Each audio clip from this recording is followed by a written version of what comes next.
All right, and hey everybody, and welcome to Chew Stream, where we talk about art and life as an artist. I'm your host, Bobby Chew, and today it is challenge number 7, week 7. Holy smokes, this has gone on for 7 weeks now. It's awesome. Instructions are 90 minutes art challenge, complete an illustration in 90 minutes based on the image given. A link to the image in the video details below. I'm saying that this is awesome because I've just been having a fantastic time with this. I'll talk about that a little bit later and the benefits that I've been kind of seeing. However, I also want to mention that this is a interactive stream. If you caught this live, congratulations, right on. Take advantage. You could ask me a question. You can call into Discord and ask it to me live. Whatever you like to do, I'm here for you. You could go to slido.com, #ChewStream, and then you could type in your question there. And if you don't have a question, you could read all the other questions and vote up your favorite questions. Okay, and the best thing of all is you don't have to sign up for a username, an account, things like that. You won't get spammed email. I am not affiliated with Slido. I just use it because it's pretty good. Okay, so let's get into the painting. We have 90 minutes, everybody. 90 minutes to create your own awesome image based off of the image that was given to us this week. This week it is Westworld, an image from Westworld season 1, episode 5.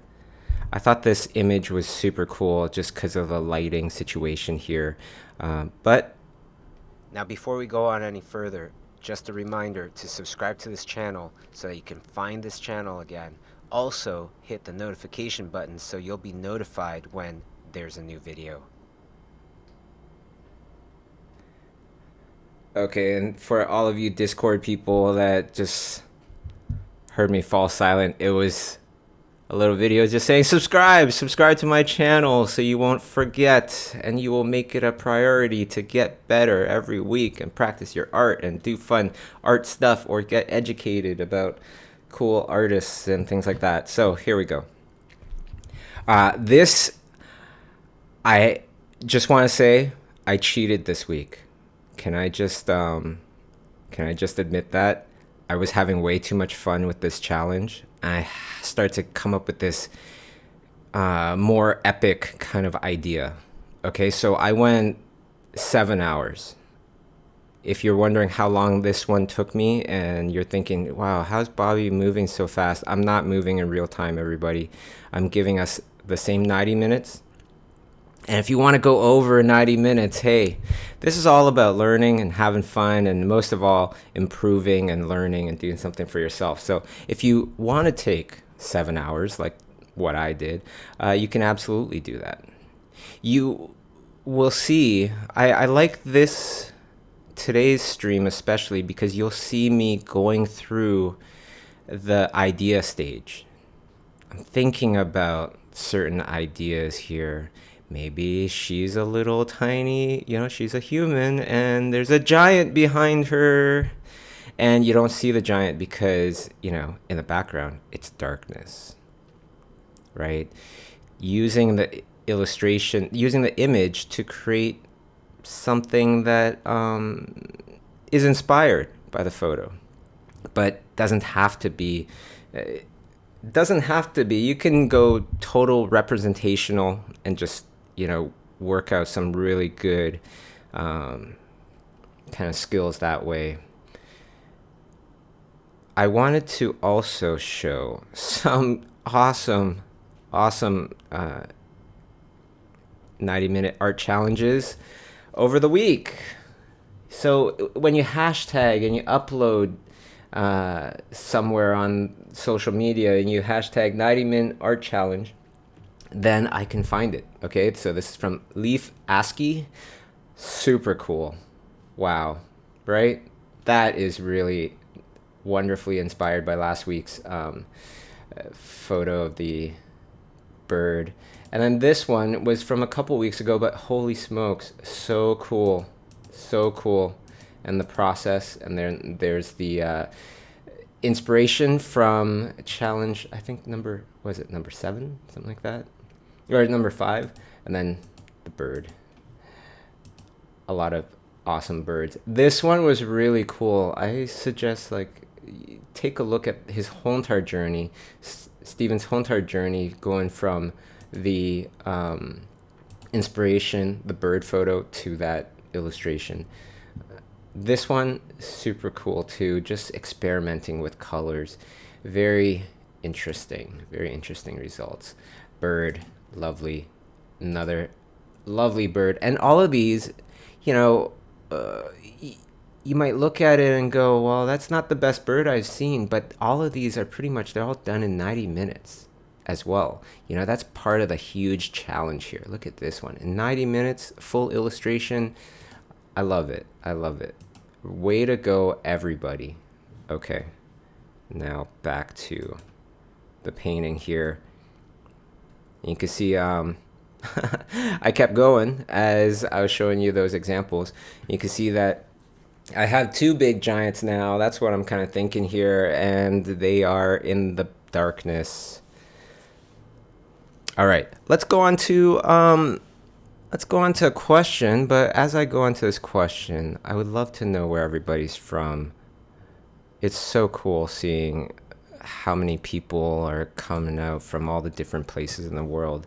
A couple weeks ago, we were barraged, and we had like a barrage of the Indian nation coming from everywhere in India to the stream. That was super cool. I'd love to see where everybody's from this year. Okay, so this time, Anonymous asks on Slido, do you have any tips to study landscapes?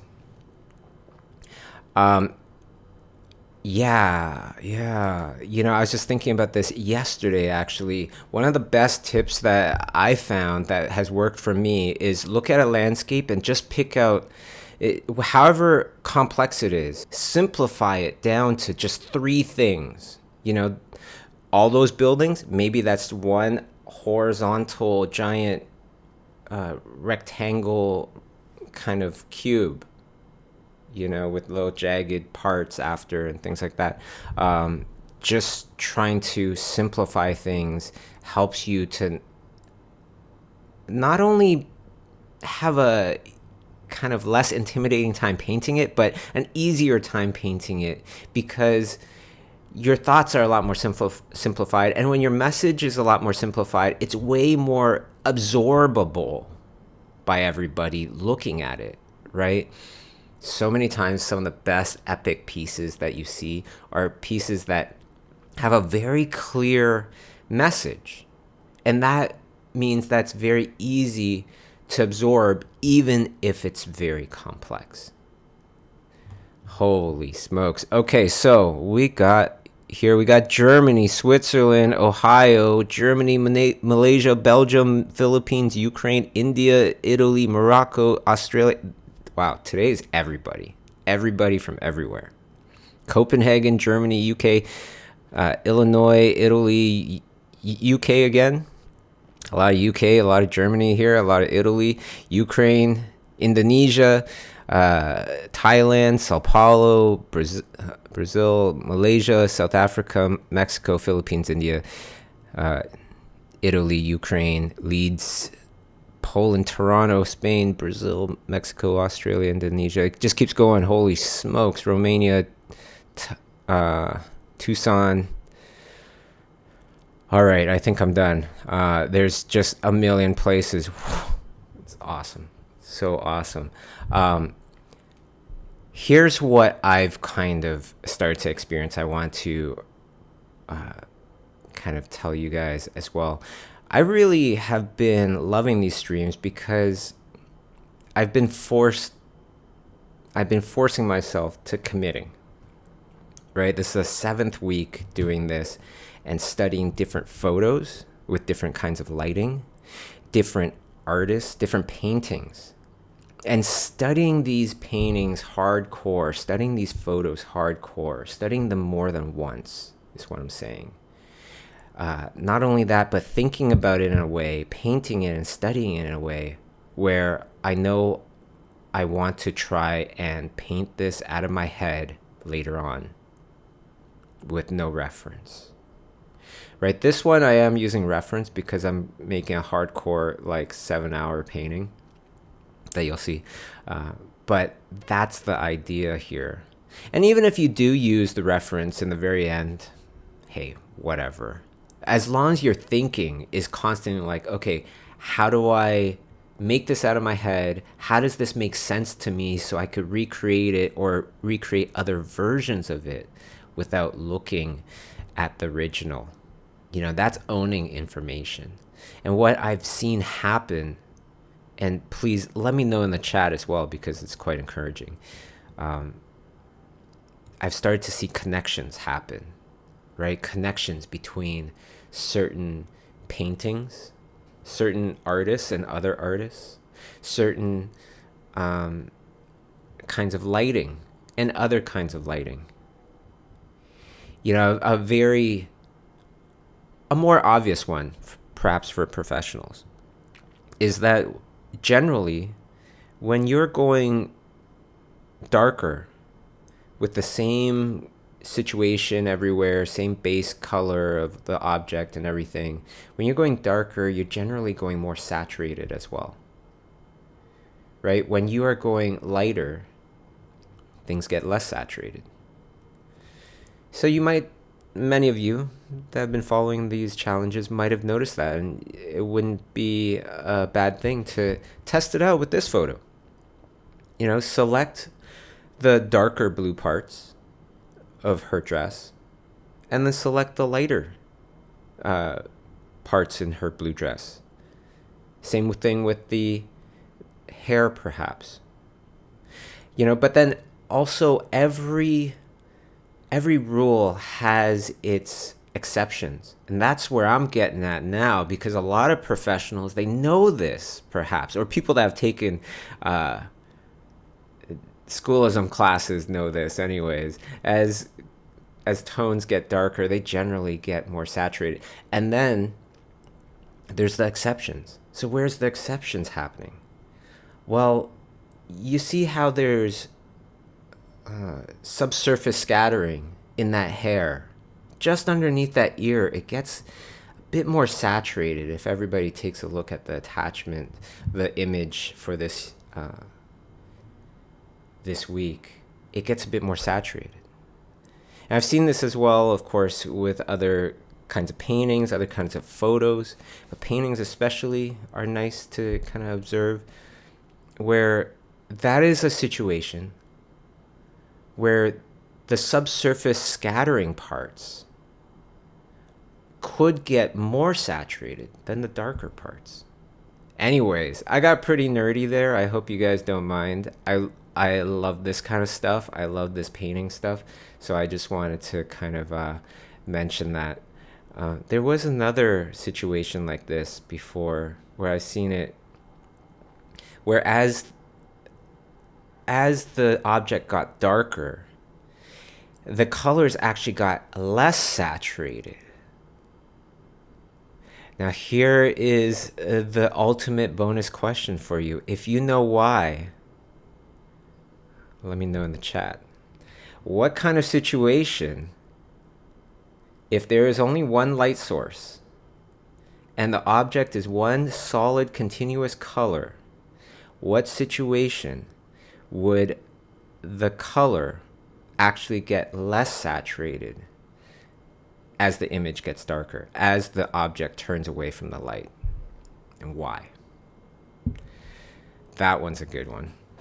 Okay, so landscapes, yeah, try to break everything down to like 3-4 really important things in your landscape and just kind of focus on those. It makes it a lot easier to read and a lot easier to kind of get around in your head.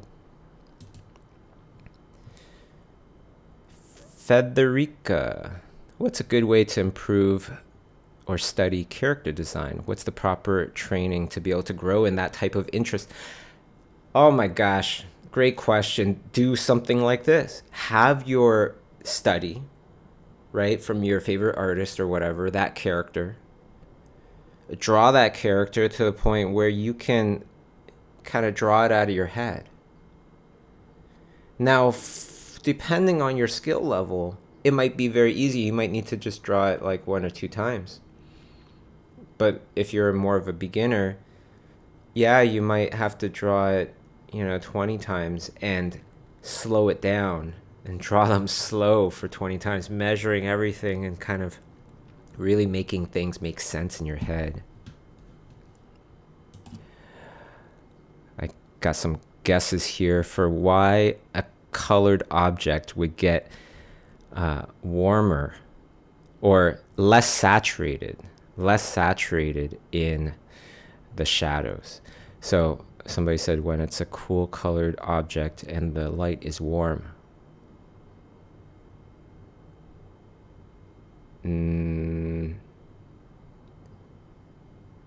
No, I'd have to disagree.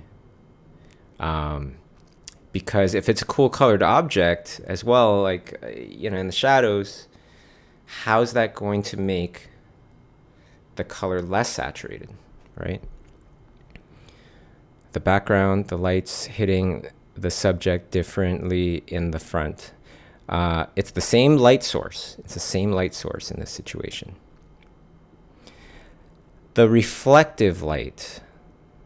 Okay, so I don't know how to pronounce your name, but Pterseos.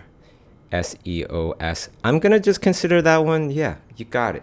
You know how it works? It's if the bounce light that comes off of a surface near the object in the shadowy area bounces off into the shadowy area of that object. If that surface is a color that kind of makes things more mucky, the colors more mucky. Like when you're looking at a red colored object under blue light, it looks black, right? So there's situations where the bounce light has actual color on it, coming back to, say, like a yellow surface or something. All of a sudden that yellow surface is actually going to get less saturated, but it's color mixing. That's why. It's because of anyways. I thought that was really fascinating, and I love this stuff, and I'm learning it with you, and that's one of the things I was picking up as I was going through all of these 7 weeks of these exercises.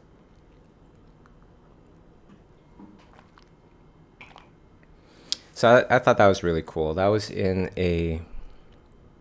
where did I see that example? I'll try to find an example for you, and perhaps we can study in future episodes. Okay, so I see all of the peeps on Discord waiting very patiently. Let's open it up to Discord for any questions.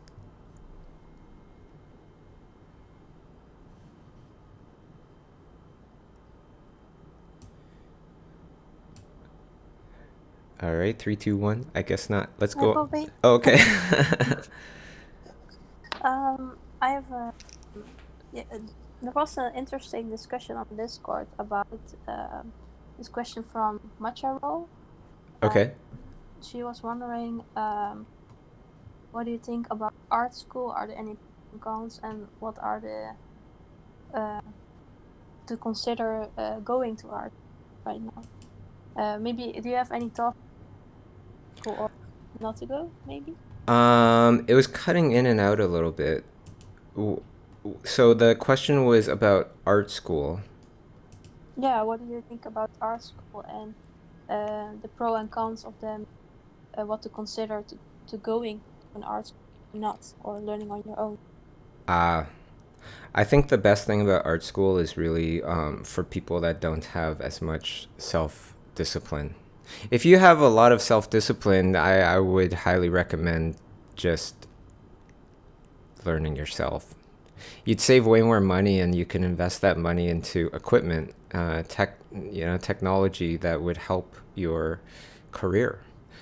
You could put that money into all sorts of things that essentially, what is education? Education is an investment into your career. So what's the best investment we could make into our careers? That's how I think about education. It goes in the same boat as, should I buy that computer?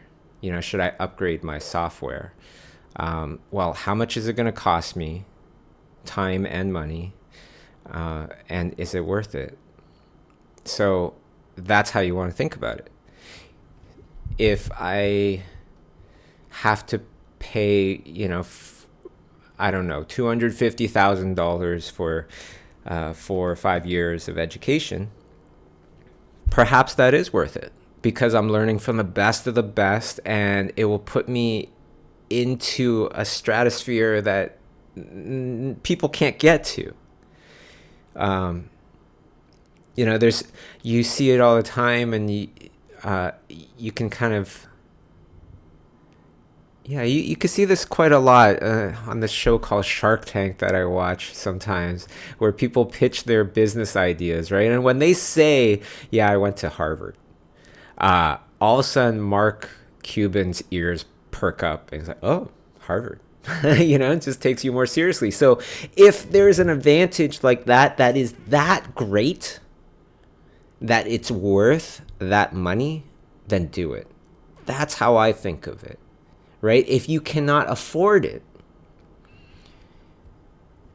then don't do it, right? If you're going to go into 10, 15 years of debt, right? Think about this. Okay, well, if I have $250,000 worth of college debt, how am I going to pay this off? If I'm paying it off by myself, how much am I paying off per year? If I'm paying off $25,000 every year, I will be in my 30s by the time I pay it off. Let's contrast that with schoolism a little bit, because it is one of the huge reasons I created schoolism. One whole entire year right now is $199 for an entire year of schoolism, 30 plus courses.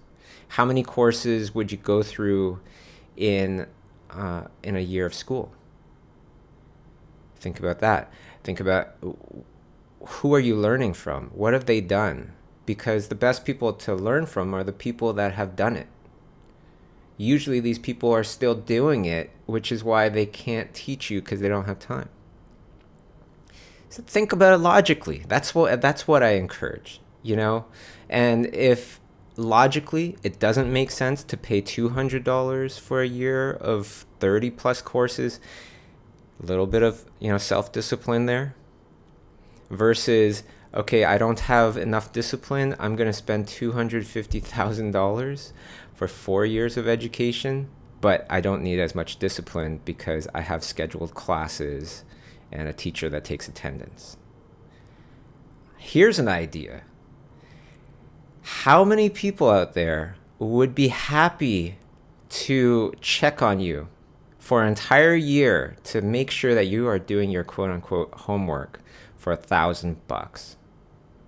I'm sure people are just putting up their hands. Yeah, I would do that. I would totally remind you every stinking day to do your homework for $1,000. Well, there you go. You just saved yourself $249,000. Oh, but if you pay the person for 4 years, then $46,000. There you go. That you just saved yourself, right? And $246,000. Let's invest in a whole bunch of awesome equipment. Let's buy the biggest, baddest Cintiq monitor. So what's that? Maybe $3,000.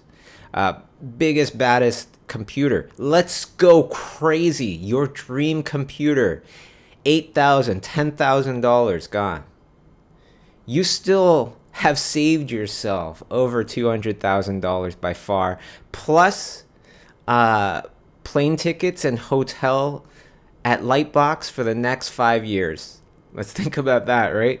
And you'd still save yourself over $200,000 plus annual tickets to San Diego Comic-Con, right? Plus An Oculus. Let's just keep going. Plus a car, because you need to get around. Right? If it's a $20,000, $30,000 car, you have still saved yourself way over. We're still way over $170,000. Maybe with the rest of that, buy a studio space. Rent a studio space, get real hooked up, and at least when you're done and you have a big debt, hopefully you don't have a big debt, but even if you did, at least you can look back and you can see the things that thing has paid for. You can see the computer, you can see the car that I'm talking about, you can see everything. Buy a studio space. Whoa, hello, hi. Uh, okay. Yeah, so there you go. There's my answer for what I think about education, online education. It's all the same to me. It's an investment. All right. Thank you, Bobby. That was so helpful. You're welcome. Um, I have also a follow-up question for the international students, because I was also told that in order to work to a studio overseas, that you needed a degree, Mm. like you need a visa, you need like. I But is this? actually, yeah, I actually have current info on that, right? So,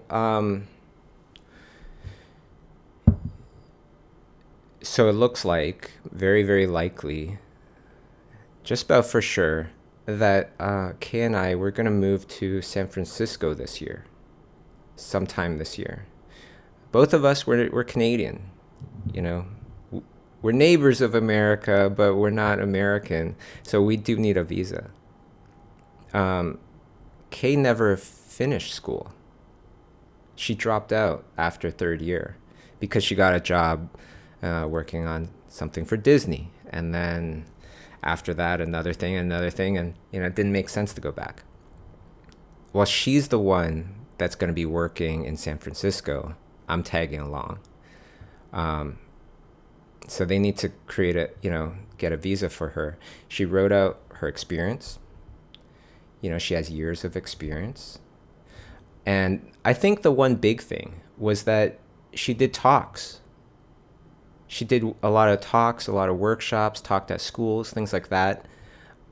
And when I think about it from a government's point of view, a government doesn't really have eyeballs, if you know what I mean. They're not going to really look at you and judge, okay, yeah, this person looks like they're a good person. Oh, they worked on this movie. Yeah, that's a good movie. No, they're going to look at you and go, okay, well, this person has this many years of experience. So does that make them extra qualified enough for us to want to kind of import them in, perhaps? But the one big thing, the one huge thing that I found was, well, this person spoke at this function in this country in front of this many people. Do I feel like this person's important now? The government will say yes, right? And that makes sense. If this many people came out to talk to or to listen to this person, then yeah, this person's probably part of that, 0.001% of the artists out there. So yeah, we'll give them a visa. That makes so much more sense, right? Like when you think about it, like how a government looks at potential people to give visas to. They're looking at how special are they? Diplomas makes you a little special. But talks, these kind of things, I think makes you far more special. And of course, experience. Experience will equal diploma very easily and perhaps surpass, in my eyes. I don't know, I don't work for the government, but in my eyes, it's like if this person has been working for 20 years doing this thing, are they more qualified than somebody with a diploma? I would say hell yes, because plenty of people have diplomas and don't end up doing good things in that space. Yeah, that's two really good questions that I really have a lot of interest in and passion for. I also think in light of COVID-19 that things are changing. I already heard that like Scotland in a studio that they give jobs overseas and people can work from home now to bigger studios. Yeah, So things are already but this is shifting, I so, think. yeah, I totally get that, Patricia, but it's like, if that's so not even new. That's something that I just keep trying to preach and try to tell people for the last, 15 years of my life. When YouTube was just starting off, I was like, we can be anywhere now. And I'm glad, like, people, and especially the industry, is far more accepting of this idea now. There's been so many questions where it's like there's not that much of an art community where I live, or there's not that much of a demand, or people don't respect artists where I live. Well, where you live now is on the planet Earth. If you have the internet, then that means we're all connected. And it really shouldn't matter anymore. Yeah. Good to hear that. Yeah, for sure. Um, the last interview that I put out, Max Kostenko, he lives in Russia, right? He still lives in Russia, uh, and he's kicking butt, right? He's working for all sorts of amazing directors and films and all sorts of stuff. No agent, no agent. All right, why don't we go on to another question? Do we have one on Discord, or should I go to Slido? Hello. Hello. What's your name? Where are you Oh, from? hi. I'm Feldayan, from the Philippines. Hello. Hello. So what's your Can you question? hear Nice me? to yeah, yeah, nice to meet you. What's your Yes. question? So I have been inspired by a lot of things, studying the ocean, the seas, deep sea creatures, lighting, anatomy, because I want to improve my art to capture the beauty of the universe of all sorts for my portfolio to the world. So I've been studying different kinds of things. So I try to incorporate these studies within my paintings, but I sometimes think I don't learn much about the studies because of my very short attention span. So, other than the challenge itself, should I do more studies or concentrate on a single study, but in the end lose my interest? Ah, interesting, interesting. Some people naturally have kind of like longer attention spans than others. For you, if you really truly feel like your natural attention span is just not as great as some others, then I would suggest studying more than one thing at a time. Mm, Right? So you're studying this squid, right? And you're really, really delving into the intricacies of the squid, and then you find yourself getting bored. And yeah. good thing in Photoshop or whatever you're studying with, you have another file open, which is, perhaps a shark, right? And then you go Mm, onto the shark. And you start to think of the connection mm, between that squid and the shark and the lighting and underwater and everything else, and trying to make sense of it. And when you get bored of that, then you move on to the turtle, and then you move back onto the shark, and then you move, and you keep going and going. You're sprinting constantly, short sprints, uh, with intensity, to learn and absorb. mm. See. Thank you so much. You're very welcome. You're very welcome. Yeah. Keep on studying. Yeah. Stay safe. Good to hear from you.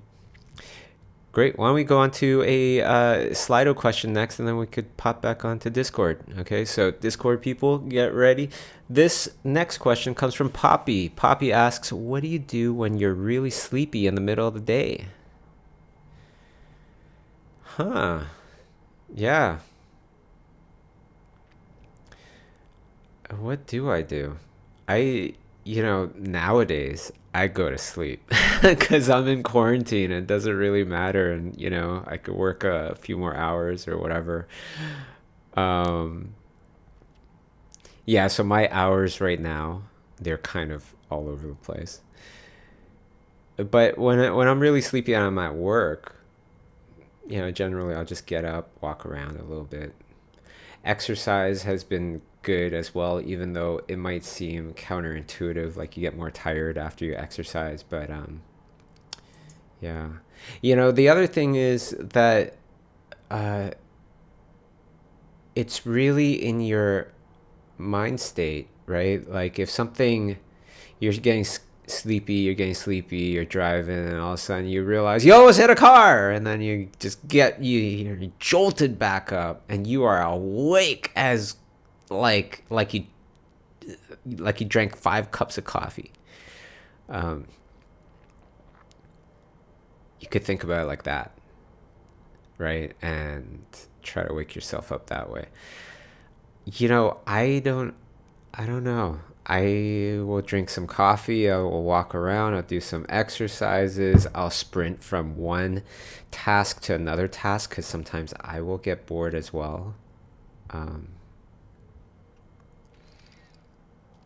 but yeah, I think I'm just like full of intense motivation to accomplish something with my life, especially when you start to think, what have I accomplished in the last 10 years? And you go, wow, that took 10 years? Well, how many more of these 10-year increments do I have? Maybe you have 5. Well, what do you want to do with those 5? Right? That 5th one, you probably won't be able to do as much. Maybe not much at all. So what do you want to do with those 4? And maybe you're 30, maybe you're 40. What do you want to do with those 3 or 4 increments of those 10-year periods? Right? All of a sudden it's like, okay, what are you doing now? What are you doing now? Am I sitting on my butt and just watching Westworld, or am I studying Westworld and learning how to make my own Westworld, All right. Great question again. Any questions from Discord? Hi, Bobby. Hi. What's your name? Where are you from? I'm Veronica from Germany, Hi, Veronica. and I wanted to ask, how do you define good art? Not the artist, but the art, because there are so many different styles, and I don't know. I actually There have a are great styles definition. with more detail and less detail, more cartoonish, and so on. And yeah, I feel like I have a good definition of great art. Great art to me is um, when the emotional impact that was intended by the artist is really, really fulfilled and really hits the nail on the head. So if they wanted to make you feel peaceful, when you look at that piece of art, you are truly, truly peaceful. That's a great piece of art. If they wanted you to, laugh, and you really did laugh out loud and not just, it's kind of funny, like that kind of thing, then that's a really good piece of art. I think art is really about evoking emotion. And that's what really connects us to art. And if you are really trying to convey or evoke a certain kind of emotion and you really get that done, then that's really good art. thank you, Bobby. You're welcome. All right. So we'll just skip back to Slido and we'll go back to Discord, okay? Discord peeps. Wissen asks, Pablo Picasso quotes, great artist stealing. Something I try. Stealing many artist style to influence me, but too much artist gets me overwhelmed. Any advice? Yes, Wissen. You didn't steal enough. You didn't stay in that house enough and really look through. If I'm looking to steal from an artist, I don't like to say the word steal, but study from an artist, I'm not just there to take a trophy off the mantle or, look through their safe and take everything out of their safe. No, I'm looking to take your furniture, take your curtains, take everything. Look into your cupboards, remove your sink and toilet. I am looking to get everything. And a lot of times that means coming back to your house over and over. And this is sounding super scary. So I'm just going to say coming back to your paintings, coming back to your art, and studying over and over and over again.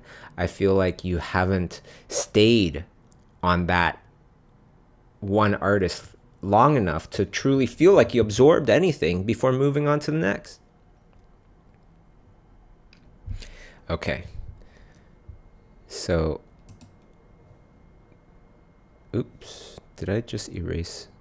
I think I just erased somebody's question. Oh, here we go. CJ Rusotto, I'm just going to answer your question real quick because I archived it by accident. How do you stay focused on one goal? I have too many, and although I decide to focus on one, in any moment I feel the urge to try something else. It gets worse. Damn right it gets worse. When you try to focus on too many goals, it will get worse because you can't juggle all those things. Stay on that freaking goal, CJ Rusotto. It's as simple as that. Stop doing whatever. Like, perhaps if you have a hard time staying on that one goal, perhaps you can make a couple other smaller goals that support that goal. So, for example, you're studying this painting and you get bored, you can't focus. So then you start going on to, well, how does certain social media work so that when you put out this painting, you'll have a more effective time of getting some traction with it, things like that. Trying to find things that help to support that other thing. But really, we all need training. We all need practice and training to concentrate longer, to stay focused longer. Especially this day and age, the whole entire world is training us to not be able to do that. How many times have you just sat in silence when you could turn on a TV, but you don't? When you could look at your phone, but you don't, and you just sit there in silence, right? The whole entire world has surrounded our lives with noise and more stuff to do, more stuff to look at, and more we are starting to lose our attention spans. But there I see a big advantage for the people like me that are constantly trying to increase their attention spans. It will increase. We will get better, and we will have an advantage because everybody else is not trying to do that, and their attention spans are just getting worse and worse. All those minutes add up, right? 20 less minutes of distraction each day.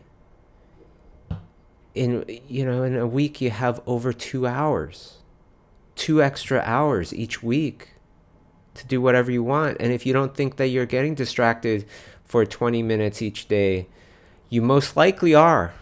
I probably still am. And it's 20 more minutes that we could shave off and do, collect and do productive things with. As you can see, I'm a big advocator of using your time wisely. Okay, so why don't we go back to Discord? Do we have another question on Discord?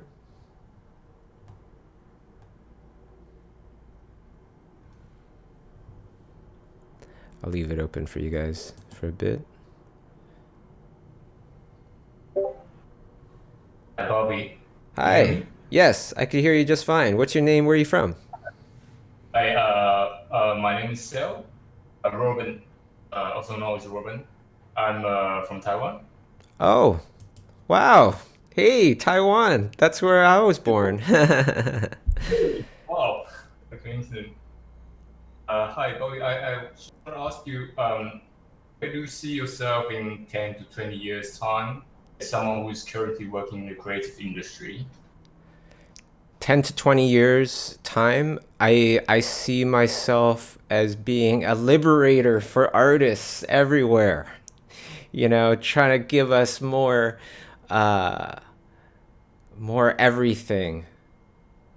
You know, trying to make it a fair place for us in terms of jobs, education. Um, I see, hopefully, a helping to make our ideas get out there into the world a little easier as well, because there's a lot of barriers that stop us from creating TV shows or creating movies and things like that, or getting our ideas out there. It's for people to see artists, the art community, as important, you know, far more important than how they see it now, because a lot of times people, they don't realize that so many of their favorite things could not have been done or wouldn't be their favorites if it wasn't for artists. Yet they don't know anybody that has designed any of their favorite things. I feel like that's a crime, you know, and we need to do something about that. And that's what I like to do for my next 10, 20 years, as well as work on cool projects at the same time, cool films, maybe make another show or something like that. That would be great. Yeah. But thank you so much for your question.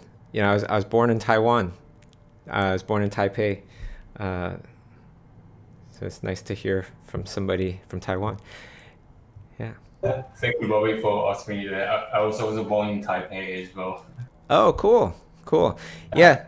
And, you know, for those of you out there that are listening and everything, something else that's been on my radar is like how good Taiwan is doing with the whole coronavirus, especially being so close to China and having so few cases. And the crappy thing is that we don't hear about it because the World Health Organization is so heavily influenced by China. Just saying, I won't get any more political than that, but we should look at everybody and how everybody's dealing with the virus to see what is the best scenario. I just feel like we don't, especially North America always wants to kind of make their own way, even though lots of places in Asia are doing really good. It's kind of funny. Yeah. Anyhow, let's see how this painting is doing. You can see that, wow, the girl character is actually playing quite a small part of this whole entire painting. Right? I'm starting to think of these. What am I thinking of? I'm thinking of these like weird kind of foresty, deities, creatures kind of hiding in the forest, and they're about to, she doesn't notice them. You know, like when you're in a forest and you feel like something is there, perhaps. You hear some rustling. You're not sure if it's the wind or if it's something. Kind of playing off of that idea. All right, so why don't we go on to another Slido question here? Anonymous asks, when do you know you're ready? Good enough to apply for an art job?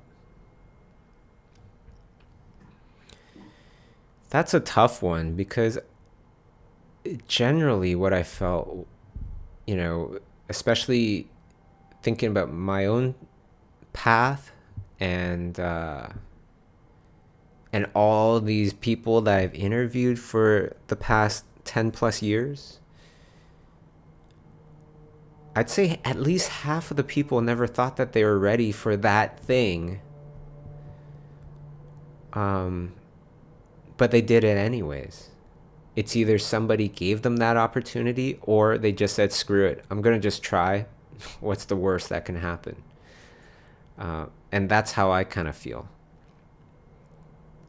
I do remember that feeling though, because I'm saying I do remember it because I don't have that feeling at all anymore. You know, I just kind of, it doesn't matter if I feel like I'm ready almost, you know, I just need to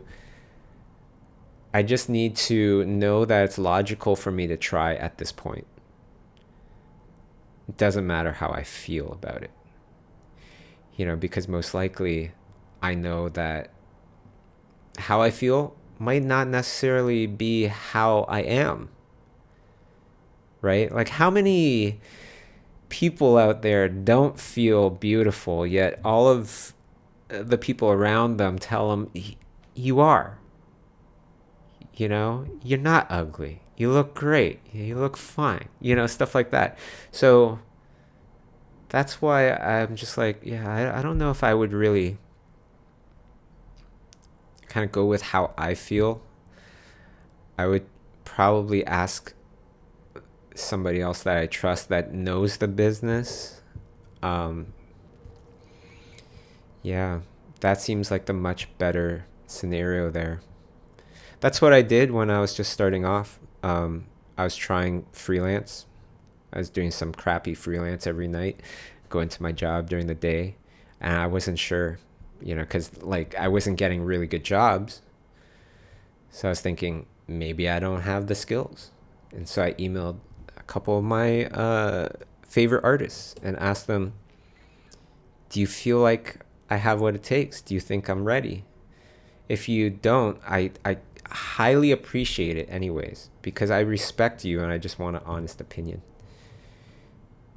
You know, I think that worked well because I also gave those people a way out. I gave them permission to say that you're not ready, to tell me that I'm not ready. You know, some people, they say questions in ways where you know the answer they're expecting, and it's very hard to give them any answer besides that. All right, so why don't we take a Discord question? Anybody on Discord? Well, there's a bunch of people on Discord, but Hello, Bobby. hello. What's your name? This Where are you is Yen. from? I'm Yen. I'm from New York City. I have a question. From earlier you talk about attention span. I just want to ask, what did you do to practice your attention span? And also, how can I fend off feeling like I'm in prison sometimes with endless working? With what working? And endless work. Like you gotta read this article, watch that tutorial, and do this, do that, practice this. Just sometimes it should be enjoyable, but sometimes it just feels like I'm in a prison. Okay, let's start off with that, Yen. Okay. Think about all the different things that you do, plus all the things that you would like to do. Now you probably have like 10 different things on your mind. Okay, if I told you, if I asked you what two things out of all those things would give you the most benefit in your life if you start to do them consistently and start to do them well. You know, the two biggest game changers there, what would those be? What would you be doing?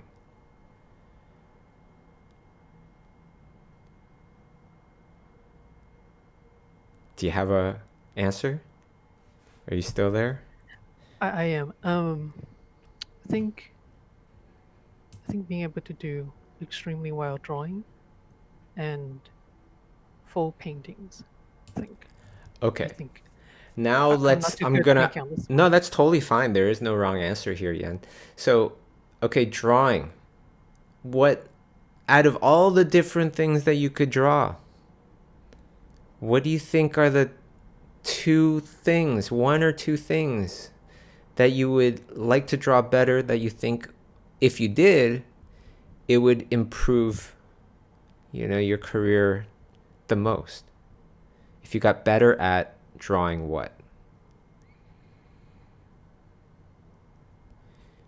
You see what I'm doing here, though? You see what I'm doing? Narrowing things down. Yes, because right now your attention is like a shotgun.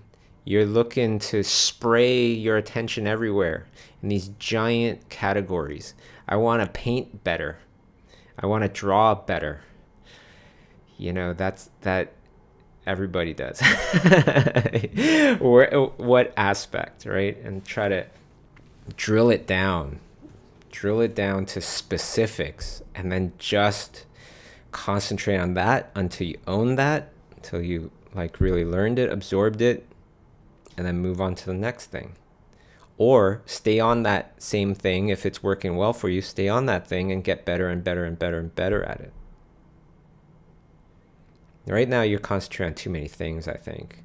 You got to get it down to like, really hands. Drawing hands, I got to get better at that. Right? And then that's the thing that would help my drawings out the most right now, is because all my hand drawings, I'm not confident. So then you start just concentrating on that. Right? And painting, what is it about painting? What kind of painting? Maybe it's more graphic, stylized. Maybe it's more, representational. Maybe it's more classical. Maybe it's more whatever. You start to really categorize that, really get specific and get better at that.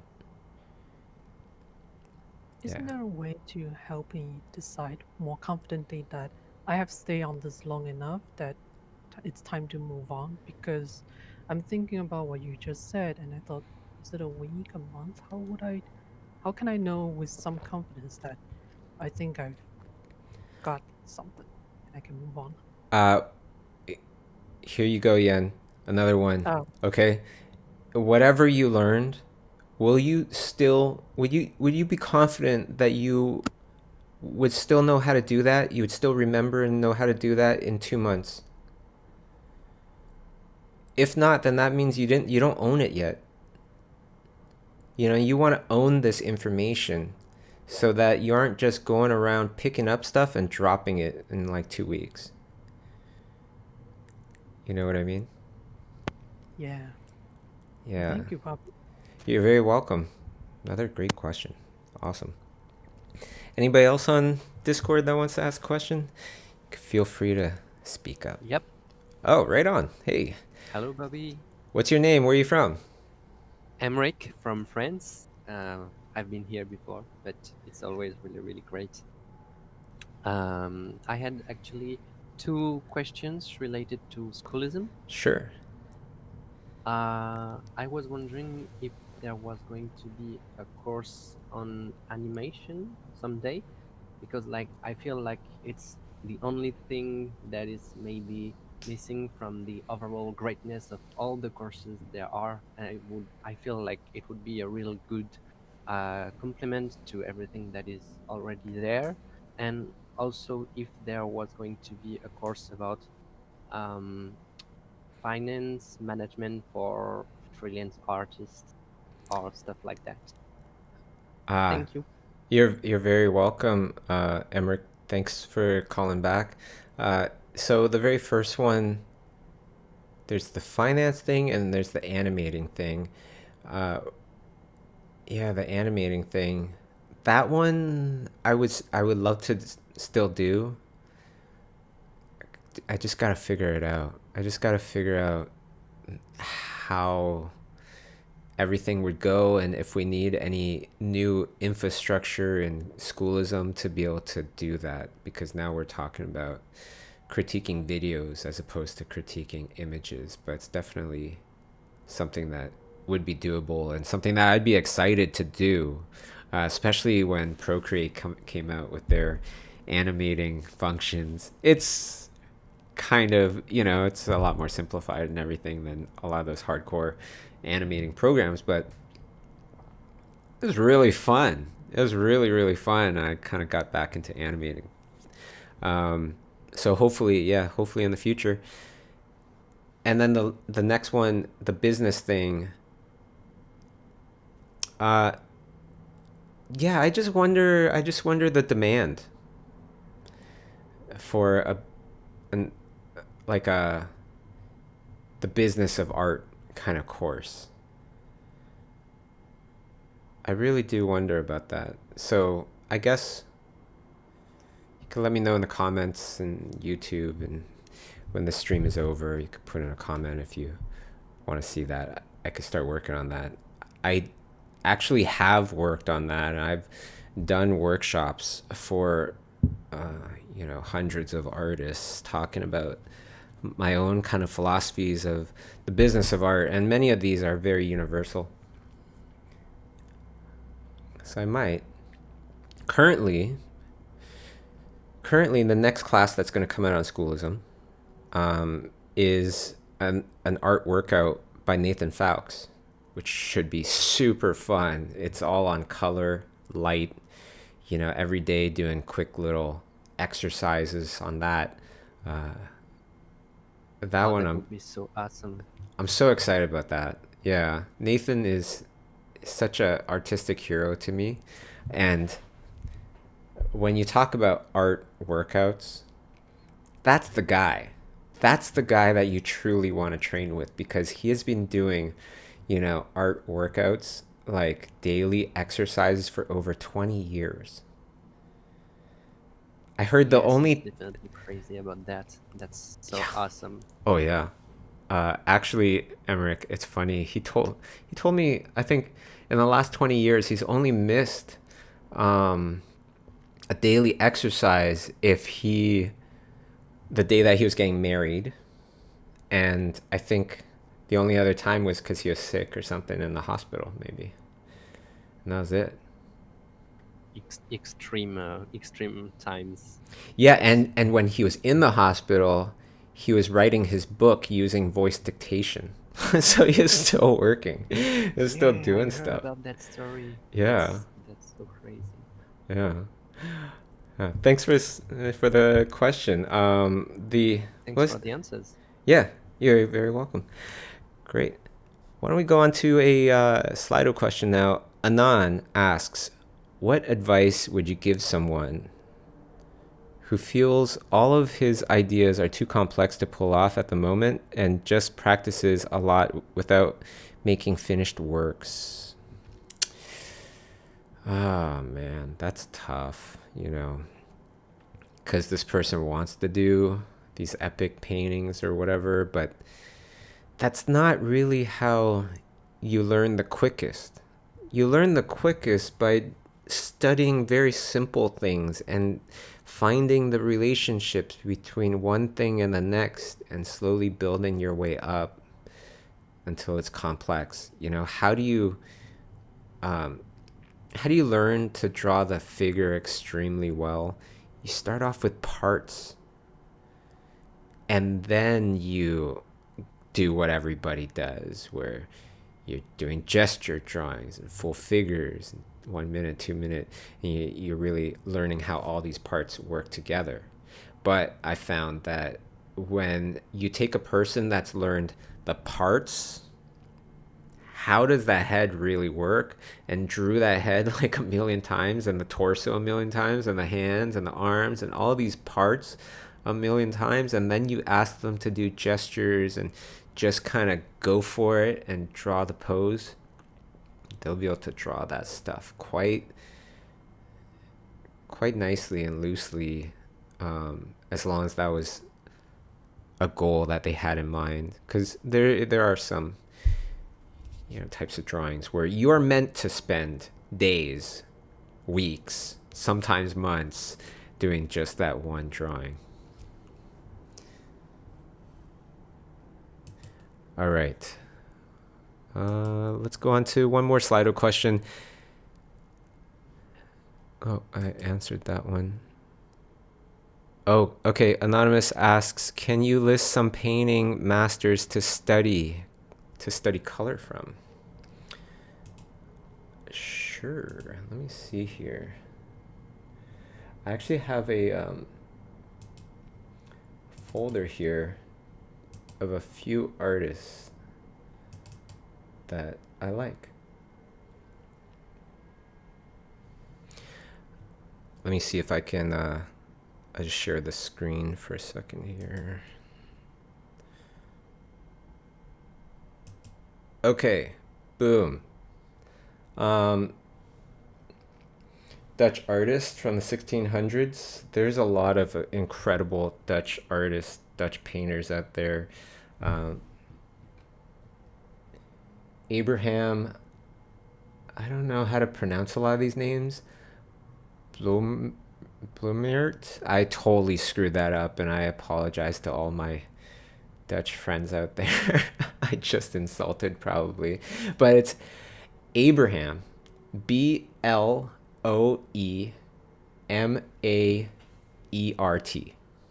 Okay, yeah. I wish I knew how to pronounce all these names, but here's another painting from Abraham here.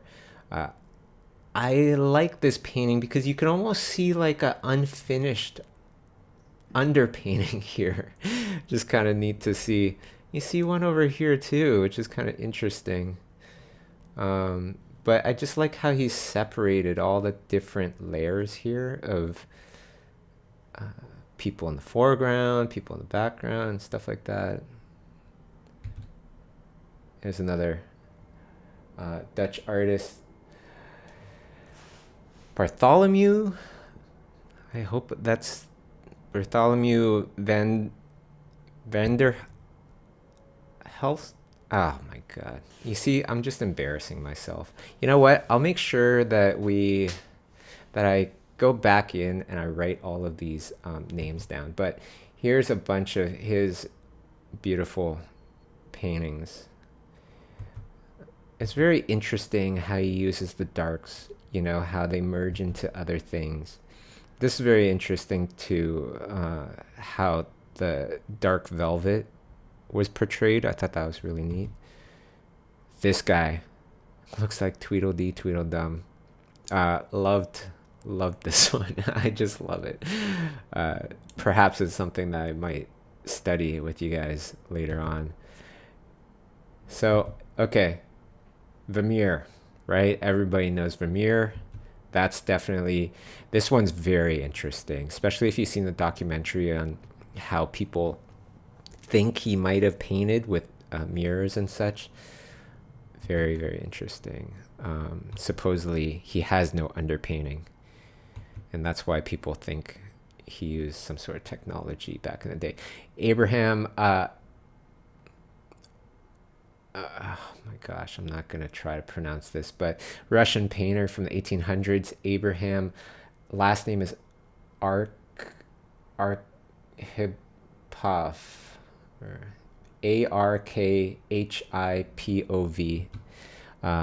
Gorgeous stuff. I love this one. Oh, shoot. Hey, yeah, right here, you can see how the yellow actually gets less saturated.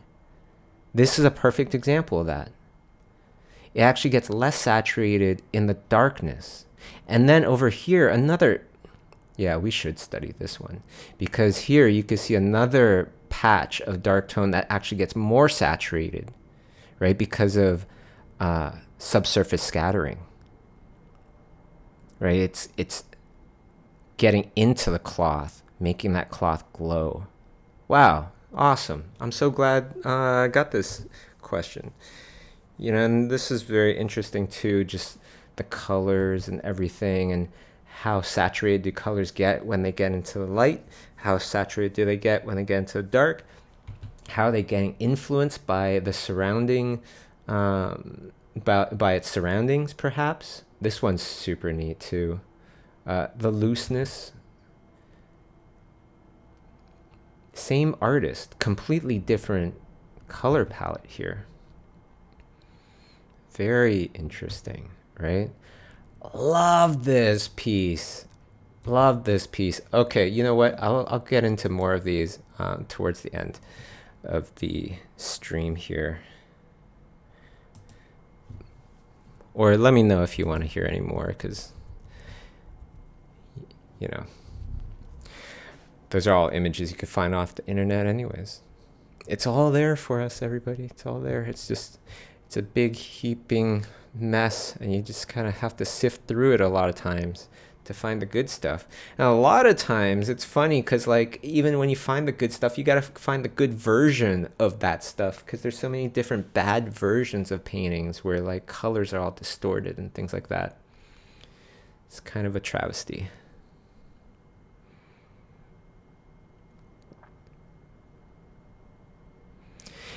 Anyways, yes. Again, I apologize for the bad pronunciation for all those names. Like, I truly feel embarrassed. I'm a big admirer of these painters and just never really knew how to say their names. All right. Somebody's also mentioning Anders Zorn out there. Totally. That's another huge one. I'll get into a few more, hopefully some that people haven't really known as much, perhaps towards the end of the stream. Do we have another question on Discord? I heard some rumblings. Hi. Hi. What's your name? Where are you from? Hi, Bobby. My name is Vada. Hi. And I'm from Russia. Hello. Yeah. Hello. So nice to hear from you. And this is Abram Arhipov. I think so. This guy from the yellow. Oh, thank you. Arhipov. Arhipov. Yeah, it's kind of hard to pronounce. Yeah. Thank you for your streams. I really appreciate these. And you're so excited about the colors, the light, and I'm so glad. Yeah, of course. It's like magic, when you start painting. I still feel that way. When you start painting and you get into some stuff, you're like, oh, yeah, you just get excited. Yeah, that's so cool. I'm so love it, because then I'm start painting for work, because I'm working as a background artist now. And sometimes it's just shift to work mood, and you don't notice this all, like, kind of as you say, magic stuff. Mm-hmm. And yeah, and these slides, and just, this is so beautiful color, and this is so cool, this is, yeah. Yeah, And that one where yeah, he painted the woman sitting there, right? And she's yeah, just sitting right. there, and then I was like, oh my God, that yellow, that's an example of how it got desaturated. I was so excited. Yeah, that's so sweet.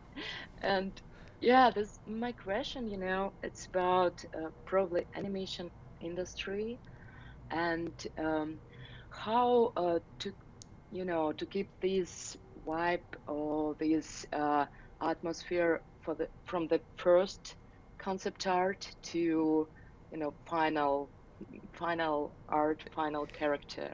Yeah, how to keep that life, right? How to keep the same Yes, feeling. yes. Yeah, it's just a lot of like, keep a solid and keep the original concept on your top layer. That's what I do. I just keep it 100% opacity, and then I'll just click it on and off constantly. Oh yeah. Does it have the same feeling? Am I changing it already? Because, yeah, I had this one really cool, well, I thought it was really cool. I had this one really cool job where I was taking a friend's concepts, his very loose scratches, and finalizing it from his super, super loose scratches, right? He would just do Yeah. these little tiny super quick sketches in meetings, give them to me, and I try to interpret his sketch and make a fully finished photoreal, like CG model looking painting. And I did a lot of that, just turning on and off, on and off. And then when I'd show him, he'd be like, oh my God, yeah. Yeah. So a lot of that keeps you on the right path. Oh yeah. Yeah, thank you. You're welcome. Thanks for the question. Because Yeah, because sometimes, you can catch it in small thing, and it's kind of hard to keep it all your way. Yeah, and then you start painting a bit, and then you look at it again. You look at the original, and you go, "Oh, wait, I changed it. I really Yeah. did." Yeah, Yeah. that Thank you happens. very much. Yeah, that happens a lot. You gotta watch out. Thank you so much. You're very welcome. Thanks for the question. Any other questions out there on Discord?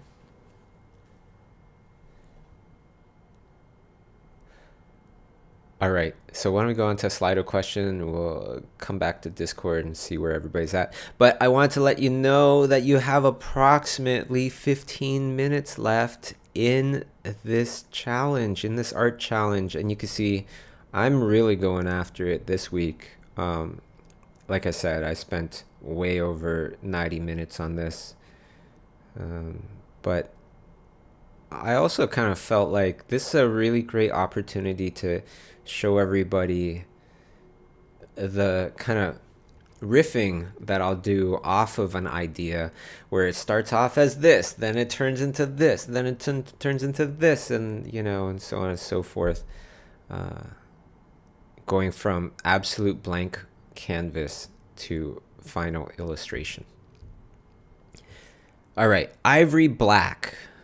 Ivory Black asks in the comments here, what are the best ways to reach out to another artist online and build a community or a support network? Such a good question. First, it's much easier to do that with people in your same kind of category. So it's if you have 100 followers, it's way easier for you to build a community of other artists that have approximately 100 followers than it is for you to build a community of people that have 100,000 followers. That's kind of just how it goes, right? Then the other part to this is, if you do want to kind of level up, you really want to converse with those people that are at a level higher than you. How do you do that? Well, you want to constantly give them opportunities to talk about the things that they want to talk about. Right? So talk about current things. Talk about things that hopefully perhaps will make them a little bit of income. Of course, that's going to perk people's ears up and make them want to get into a conversation.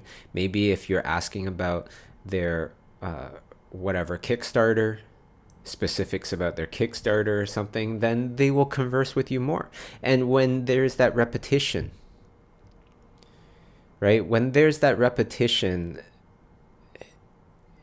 you will naturally kind of become more friendly with that person, most likely, unless that repetition is negative, right? If it's always a negative experience. But there's been so many people out there that I met first online and didn't meet for years, that I still remember, right? Katie Jackson comes to mind. This person that I've talked with for a super long time. There's this person, Robert, in San Francisco. There's, Noah, of course. I know her in real life. But Noah, I could always count to be in the streams and participating and doing awesome stuff. And so, she's a friend. And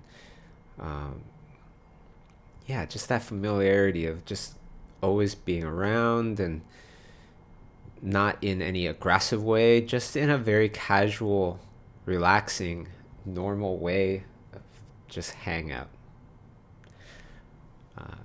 That's when you can build relationships. If you come in there and you just go to everybody, hey, nice work, check out my portfolio.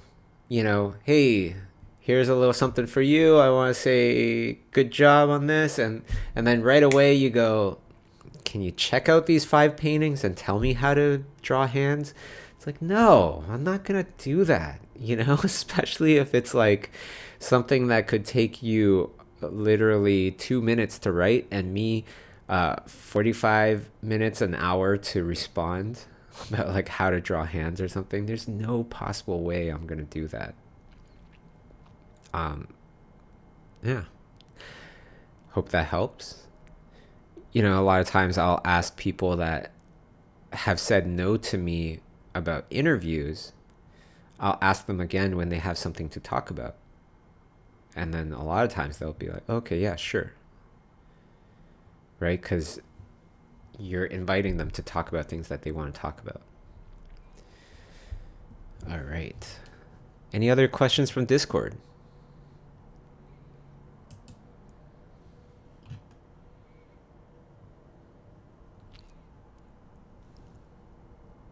All right, well, we'll go on to Slido question. There's a lot of Slido questions. That's great. Abo. Hello, Bobby. Can I still work in more than one career, like art direction, concept artist, storyboard artist, to reach final to directing a story? Yeah, of course. For sure. There's been plenty. And you know what? The best thing of your question is like you're still talking the same industry. So yeah, those things will definitely connect and can totally help you to eventually direct a story, direct your own thing. One thing about directing is like if people, you want to let people know your ambitions when you get a little closer to being able to do them. Let them know that that's what you want to do eventually. And if you're not given that opportunity, my own philosophies is like, I'm not waiting for anybody's permission. I'm going to ask you. And if you say no, that's fine. I'm going to do it anyways, just without you. And then you'll see it. And then hopefully you'll give me that opportunity or somebody else will. And just bulldoze ahead. That's how I kind of see things. Yeah. So, well, I have my little alarm here. And the little alarm says that we don't have that much time left. We got, maybe 10 minutes left or something like that. And then at the end of the stream, I'll go through some more artists and some more paintings that I really like and I'm very interested in. Some more Russian painters as well, so more horrible pronunciation of names. Let me just apologize in advance. All right. Any more questions in Discord? I want to ask. Sure. What's your name? Where are you from? I'm Fernando from Indonesia. Hi, Fernando. Yeah, hello Bobby.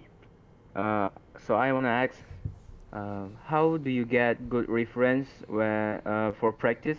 Because when I practice, I often overthinking what pose, what situation should I draw, then I think too much.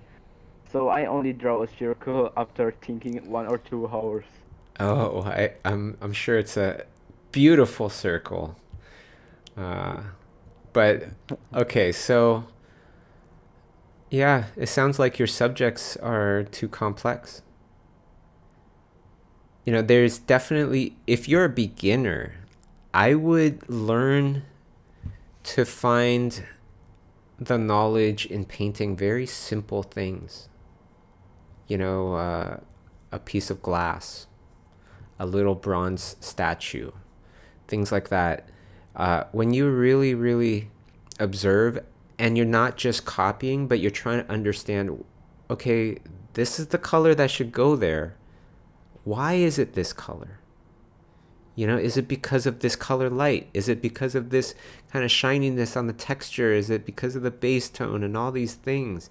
And really try to understand, then you will find the awesome challenges in painting simple things. And this isn't me assuming that you are a beginner as well. I'm not assuming that. I'm saying this for everybody, for professionals, everybody.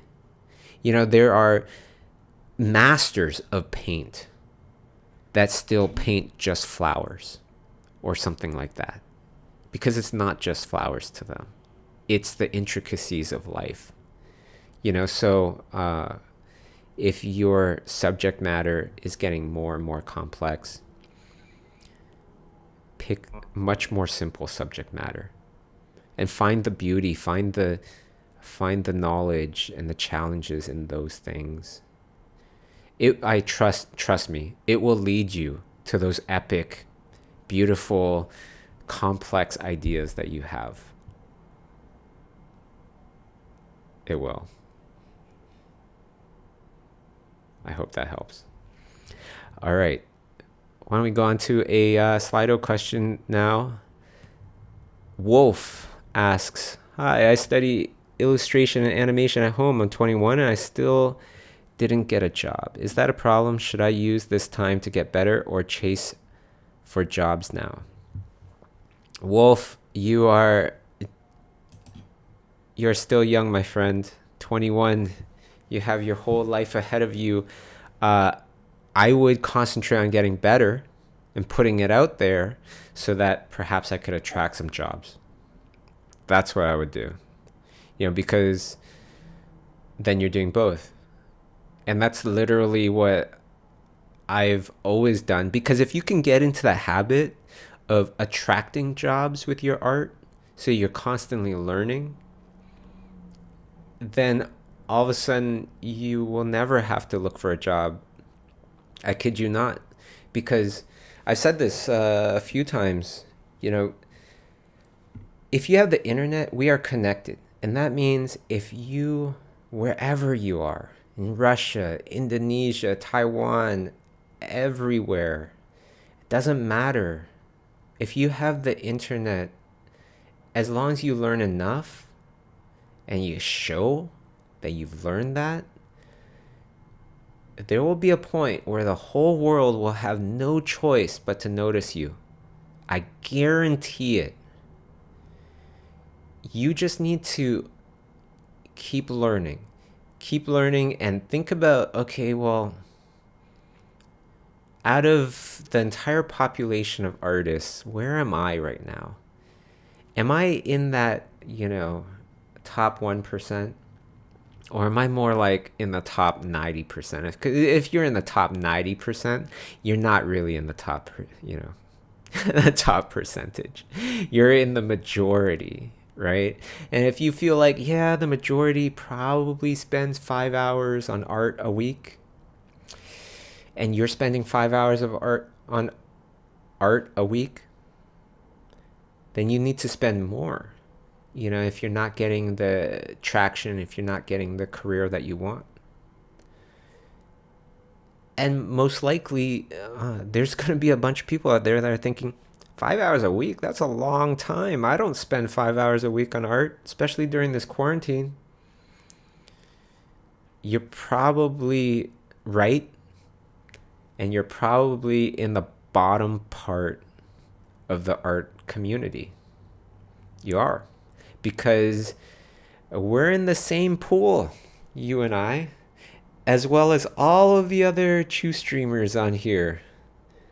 And I consider everybody that's doing these streams, doing these challenges, and sticking with me on week, what is this, 7?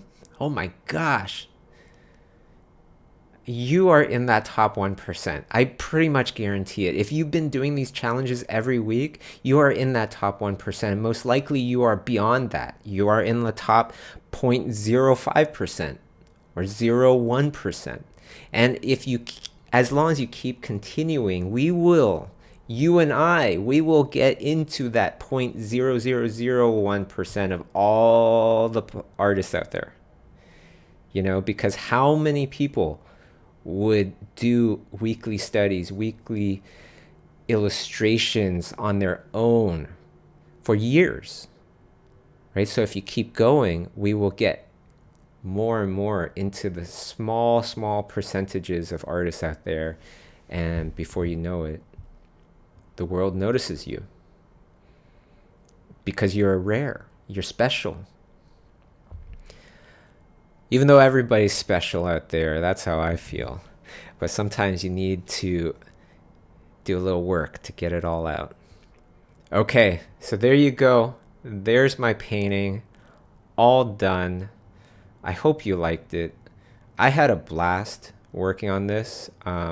Really, really fun. And let me get rid of that lower third there. There you go. And you can see the bread and stuff like that. At first, I was thinking that these creatures were gonna kill her, but then I was just thinking maybe it's just trying to steal her lunch.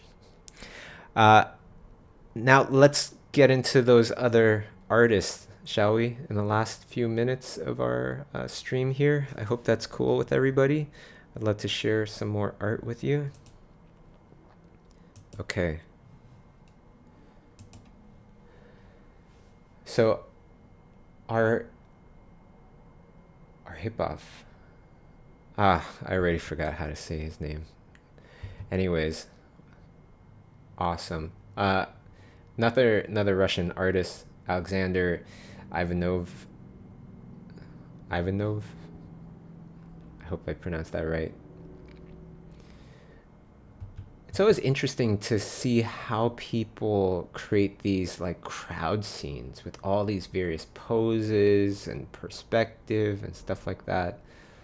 I like the kind of glow here. I just kind of liked it. I wanted to look at it more because obviously this person didn't use dodge and burn, right? Yeah, they used paint. I love those really glowy toes at the bottom there. It's really fun. And then we have another Russian painter. This is Russian Painter Day today, I guess. Ivan. Again, I'm sorry about the last name, but I'll just spell it Aivazovsky.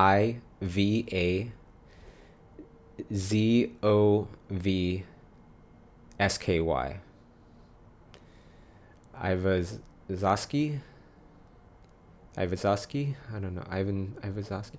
Anyways, look at that water.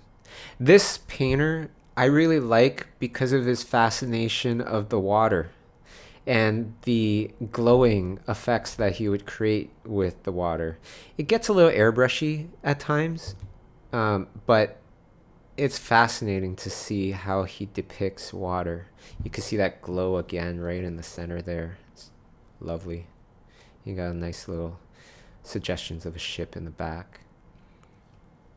Quite a simple kind of color palette here, but there's complexities within the simplicity, which could be kind of fun to study this one as well in the future. Right? Super cool. Look at that. That's pretty overexposed, I would say, but this is the best image I could find of it. Another beautiful water scene. You see, subjects don't need to be like crazy and complex to have crazy complex paintings. You just got to find the beauty in it. So there's another one I love. This one, fun, super cool. Russian artist again, same one, Ivosky. Again, probably, definitely messed that name up. I'll put the names of all these artists in the descriptions after the stream's done. And, you know, if you have some painters out there, especially the ones that are not the typical ones that people say, like Sargent and Rockwell and things like that, put them in the comments when this is done, please. I would love to share some more awesome painters and discover some in the comments after. Ivan, again, water, atmosphere. This one was really interesting, right? It felt really airbrushy or whatever. That sky is really weird and interesting green. The clouds, super cool. I like the play in the design in values here, right? When you think about it, look at the sky. Look how many values there are in the sky. There's not that many. Not nearly as many as in that boat. Like the range of values in the sky is far less than that boat.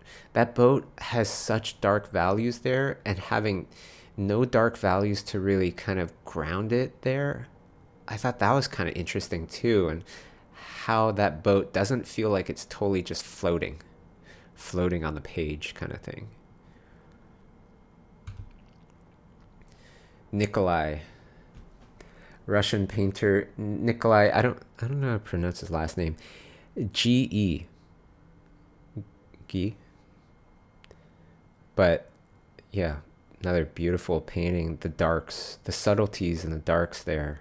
It doesn't feel the need to outline everything and separate every element from everything else, like separating the hair from the background and things like that, letting things mesh in. This one I thought was super cool. Can I geek out over this one a little bit? Right? The color of this is kind of strange to me. Maybe it's not totally the right color, but I love the intensity of light. It's coming in, right? This intensity of light is coming in and is bleeding into the shadows a bit here.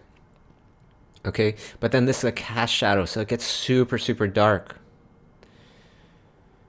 And then it gets warm and lit up over here. Like that there's something here reflecting the light back. Right, so you have the secondary light on the right side of things. And then you got this super intense light coming in. Really neat. I thought that was really neat. This is kind of weird. It almost feels like a shadow of this guy's head, but it's not. Anyhow. This one, another interesting one about light by Nikolai. Very cold, which I found interesting as well. Another one from Nikolai. Creepy. Very interesting and creepy. I like how the story is really set up, and I like how your eye just keeps wandering all around. This is a Nikolai, but not the last Nikolai. Nikolai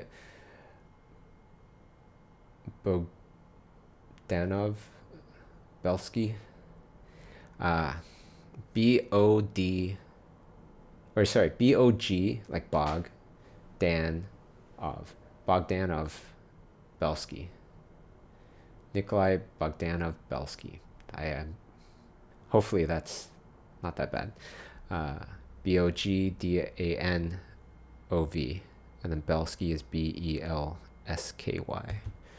Look at this one. Oh my god, so good. These neutral colors and everything. And there's not a lot of it's like there's a lot of midtones. There's not a lot of tonal change from the side of the leg to the back of the legs, yet there is so much three-dimensional structure here. This one I found very fascinating. Definitely seems like something worth doing a longer study of. You see these children. You see the depth that this painting has, right? Without it feeling like pushed on purpose. These values in the back here, this board and everything, it just creates this depth and this nice atmosphere, right? This stick doesn't have any dark tones really as well, yet it fits in with the rest of this guy. It's awesome. At School Doors. That's what this one's called. Nikolai with a Y at the end. Bogdanov Belsky. And here's another one, charm. I really love the whole charmingness of this piece. She looks like a bird almost, and just like how much can you get with dark values? That's what I'm really loving about this piece. The suggesting of things without defining things so much. Anders Zorn. Somebody was mentioning Zorn already. But holy smokes. Watercolor, right? Watercolor, everybody. Love this. How can you not? When you look at this arm, doesn't it look so unnatural? Don't these values look so unnatural to you? Like it's like some sort of bronze statue, or maybe even like dead flesh or something. But when you see it all together, yep, fits right in there. And I love these subtle tones in the clothes, right? And the subtle bass tones of how this cloth is actually not the same shade as this cloth. You know, I also really appreciate the stuff that's very scratchy. Can we just geek out a little bit more? You see this face here? It's like nothing. It's like nothing here. Right? Would you put this bluish kind of splotch on the top there and get it all dirty and stuff? I don't know. It's hard to kind of think about. Look at his foot. And he got away with it. We probably all didn't notice. Because it fits in just fine. All right, enough of geeking out about that. Let's geek out about this one as well. Anders Zorn. So cool.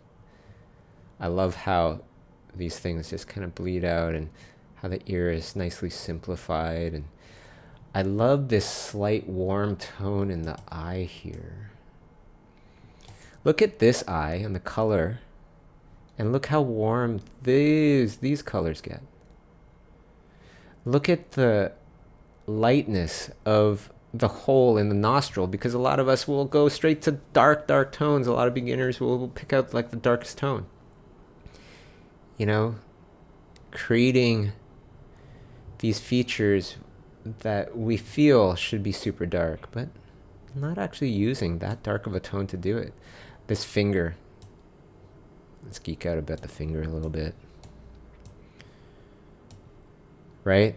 Suggesting this tone versus this tone, the difference is like, 3% darker, maybe 5% darker here, and that's it. A little bit of an indication of a knuckle, but then this little line just defines it, and then this little piece of light tone right there. Gorgeous. Zoom out. It's a hand. This one almost looks like some weird thing happened to the painting, but that's part of the painting. Right? Another Anders Zorn one. Look at these characters in the back. It's just whatever needs to be there is there, and that's it. Okay, another Zorn. As you can see, Zorn is important. Zorn. Sargent. John Singer Sargent. This is next week's study, by the way. So in the descriptions in the video here today, we have next week's challenge, which is this one. Okay, next week's challenge is going to be next Tuesday, same time, same channel. Doing something inspired by this painting here by John Singer Sargent. Another Sargent painting here. Sargent. And we can go on and by why those paintings are freaking just like worth studying big time. Wyeth, N.C. Wyeth. What a cool composition. Okay, you know what? I'm not going to go on. That's enough for today. I got a bunch of other things I got to do. So I just want to say thank you for showing up. Don't forget about the Schoolism spring sale. Like we said before, when you're talking about investments in your future, that one to me is kind of a no-brainer. That's why we designed it like such. It's to give everybody no more excuses. Time to learn, time to work on our art and work on our art careers, right? And the final image for this week. Boom. I had a ton of fun painting this. I hope you guys liked it. Don't forget to, again, get in on the Schoolism subscription there. And I will see you guys next time. Take care, everybody. Have a wonderful rest of your day.